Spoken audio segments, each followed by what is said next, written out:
This month marks the official launch of one of the largest and probably one of the most ineffective religious ad campaigns in American history. A group of Christians plans to spend over $1 million to shove Jesus in as many faces as humanly possible. They're going to use that money to pay for TV commercials, billboards, and online ads that tell you one message about Jesus: He gets us. The idea is that Jesus is just like you. He understands you. He's gone through rough times. He's been there. Now worship him, or else you'll burn in hell for all eternity. They don't say that part out loud. Oh wait, I'm sorry. You know what? Did I say this was $1 million campaign and you thought, wait, no, that's an insane amount of money for something like this? Well, I'm kidding. It's a $100 million campaign. These are Dr. Evil numbers. And it's funded by anonymous donors who just happen to have that kind of money lying around. Nothing shady about that at all. It's actually a little hard to criticize the ads themselves. I mean, we will, but stay with me here. Because they're not promoting a particular church or denomination. It's quite simply a campaign that's meant to sell the idea of Jesus in the hopes that viewers will eventually want to connect with a church, or at least the faith in general. But even if they don't, at least they'll be saved. It's kind of like ad campaigns for milk. If they work, all the milk companies benefit. And if they don't, well, at least you'll be healthier. Except for that analogy to really work in this case, we would have to assume all the milk is spoiled. So let's talk about this campaign, and why I think their strategy will never work, and why they would just be better off giving that money to me at patreon.com/Hemant. Christianity Today explains that this campaign comes from the Servant Christian Foundation, a nonprofit backed by a Christian donor-advised fund called the Signatory. Last year, the Servant Christian Foundation approached Bill McKendry, founder and chief creative officer at Haven, concerned that too many young Americans are leaving Christianity and that more people were growing hostile toward faith. Their idea? A national media blitz for Jesus at a scale that no single church could afford. So, to summarize, some Christian nonprofit group that takes money from a giant Christian pool of money asked a Christian media guy what they could do about Christianity's image. And instead of saying, let's feed the poor, or help veterans, or build hospitals where all services are free of charge, or create an army of trained volunteers who help their communities in secular ways, or run Christian nationalists out of office by funding their opponents, or take over the studios of shady televangelists so viewers never have to see them on air again, all of which would make Christianity look a lot better to outsiders, they decided to go with commercials. Because that's what the people were clamoring for. Everyone loves ads, and everyone pays very close attention to them. To put that another way, instead of leading by example, they chose to lead by rhetoric. It's about as stupid as buying a multi-million-dollar Super Bowl ad that says your company has given hundreds of thousands of dollars to charities that need it.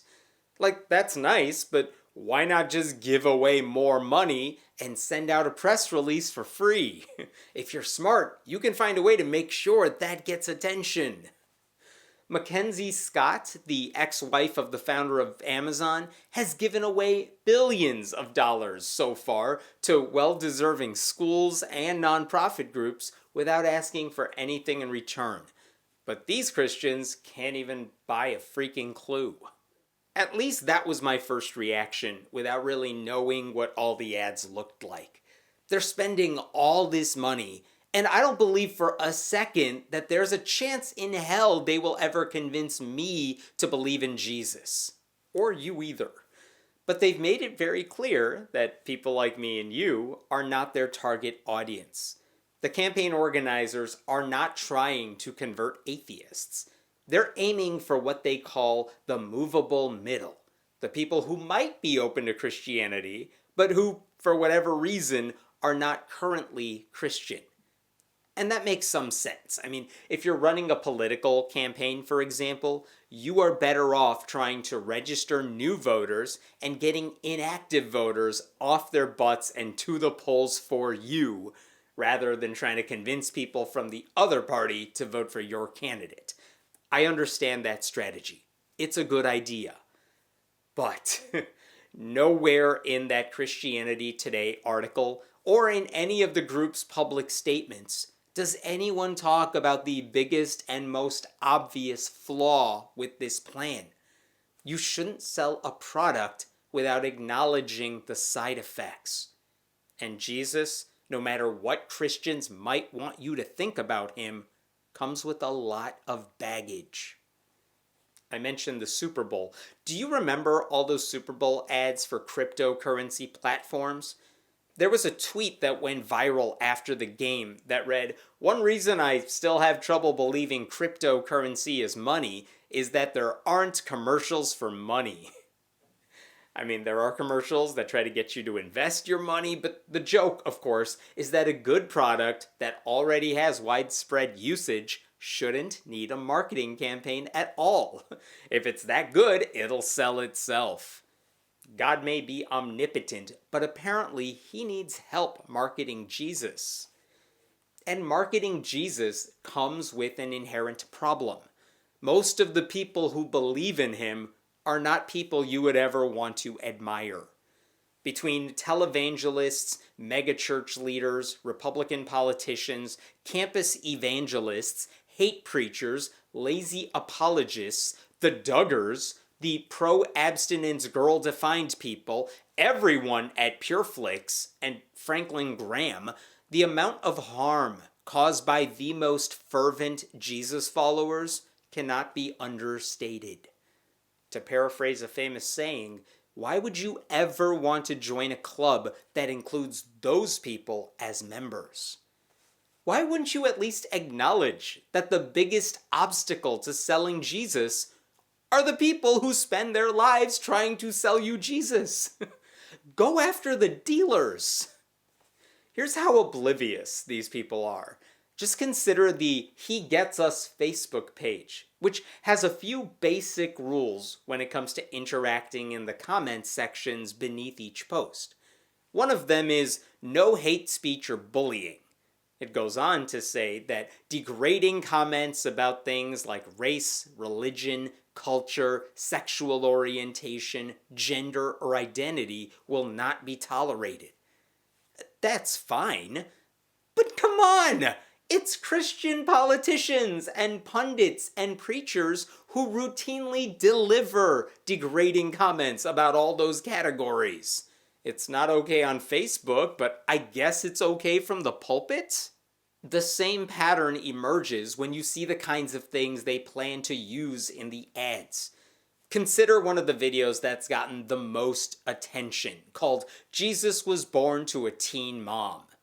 It's all about how Mary was pregnant and scared, but her husband supported her anyway, even though he knew he wasn't the father. And obviously, she kept the baby. And it ends with the screen that says, Jesus gets us. All of us. Besides the emotional manipulation there, Jesus had nothing to do with that story. He didn't help the situation. He wasn't around for the situation. It doesn't even make sense for the thing they're trying to promote. And why should we think Jesus understands anything about women who are unexpectedly pregnant when the laws passed by conservative Christians make their lives objectively worse? They don't need to show non-Christians this ad. They should just play it in every church. There's another video that says Jesus struggled to make ends meet too. But guess who opposes minimum wage hikes and affordable health care? Another video says Jesus welcomed all to the table. As if churches have ever been known for welcoming all people with no preconditions. There's an entire website called Church Clarity, which I've mentioned before, that documents the opaque policies many churches have against gay leaders or members in same-sex relationships or women in the pulpit. Policies that they don't tell their own members about, much less make clear on their website, until it becomes really hard for objectors to leave the fold. Welcoming them to the table is very different from accepting them as they are. There's also this photo that says, Jesus confronted racism with love. There's no mention of how conservative Christians are the ones spreading lies about critical race theory, or complaining about how teaching US history makes white people feel bad, or how white evangelicals are more likely than non-religious white people to reject the existence of structural racism, or how right-wing Christians were basically fine with segregation until it became so toxic that they decided in the early 1980s to pivot to abortion as their pet cause. Who cares what Jesus may have said about race? Because the people selling him to you are often racist, or at least not bothered enough by racism. Another photo says Jesus was a refugee, but there's no mention of how the most powerful Christians in the previous administration significantly decreased the number of refugees allowed to enter this country. And by the way, the Christians in the current administration aren't great at it either. The fact that Jesus would have looked more like me, since he would have been from the Middle East, only makes it less likely that conservative Christians would have been cool with a refugee Jesus. Another photo says, Jesus fought systems of oppression. But there's no mention of how Christians are responsible for the anti-LGBTQ and especially anti-transgender laws currently passing in state legislatures across the country. Who do these people think are doing the oppressing? And who do they think is getting oppressed? Here's a spoiler. Christians like Lauren Boebert and Madison Cawthorn and Ted Cruz are not allies when it comes to fighting for justice and fighting against systems of oppression. Another photo asks, have you ever been bullied?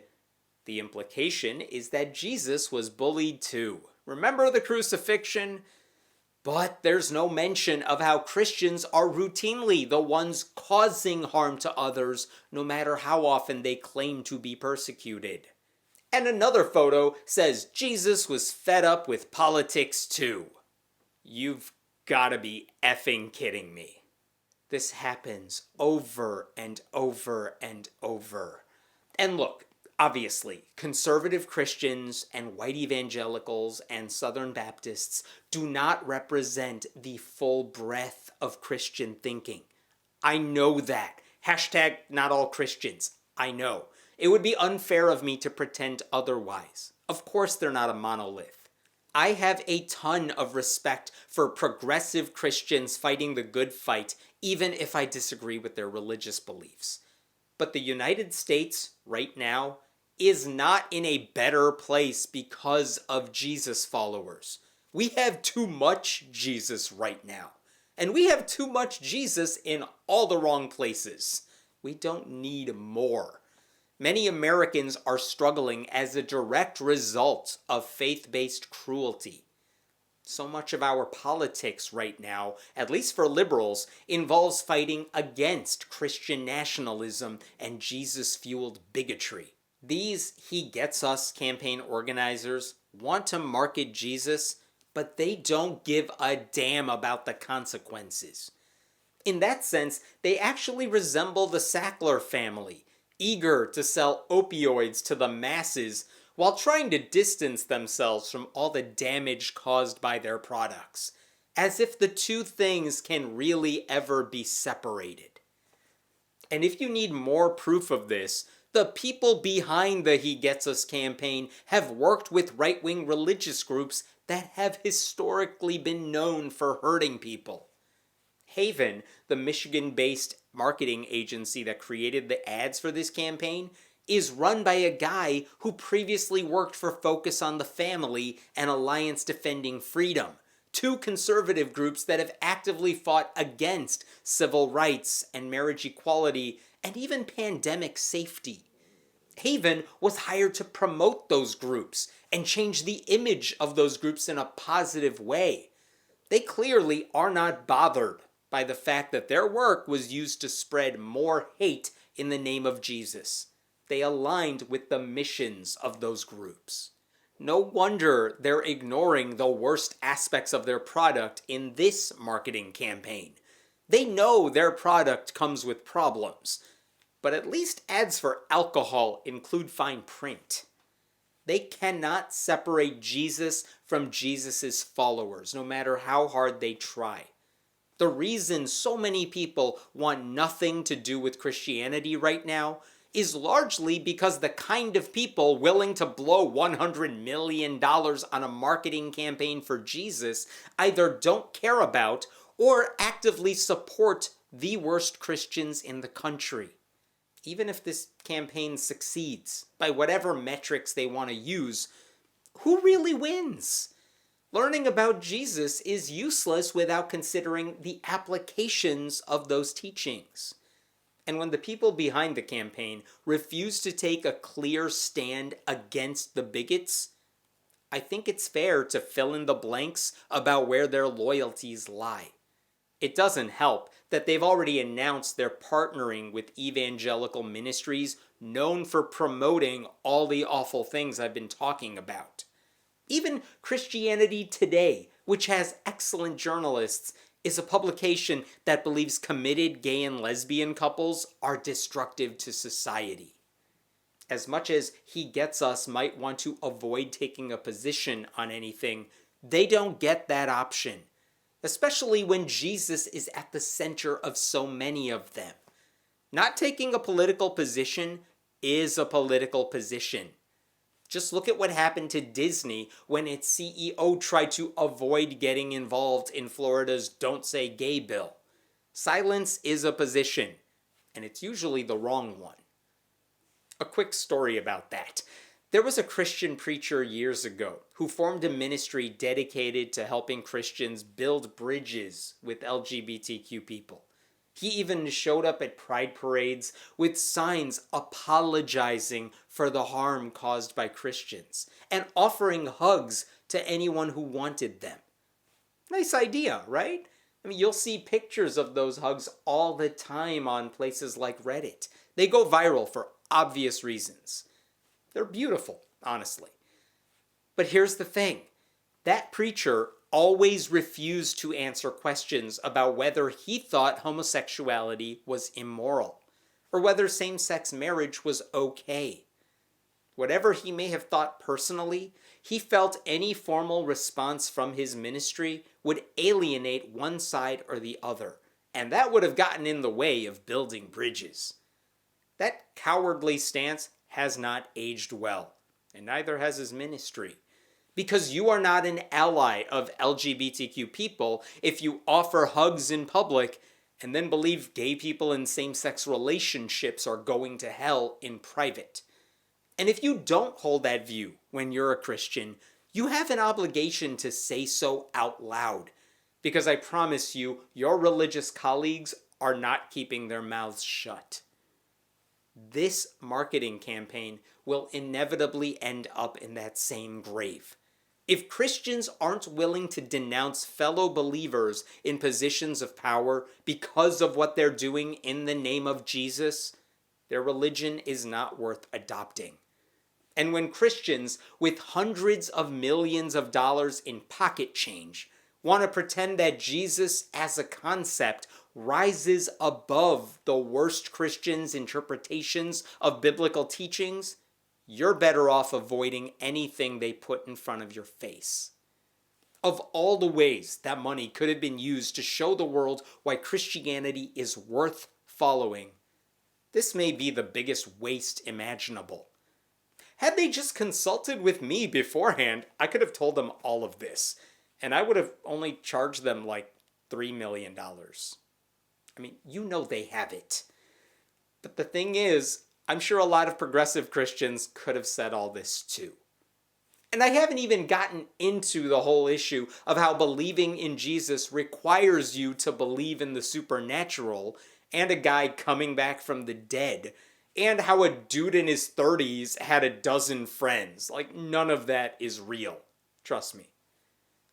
Let's hope this utter lack of self-awareness is obvious to the audience they're hoping to reach, especially young people who have grown up in a country where Christianity has, by and large, never been a force for good, even if some really amazing Christians have done some really amazing things.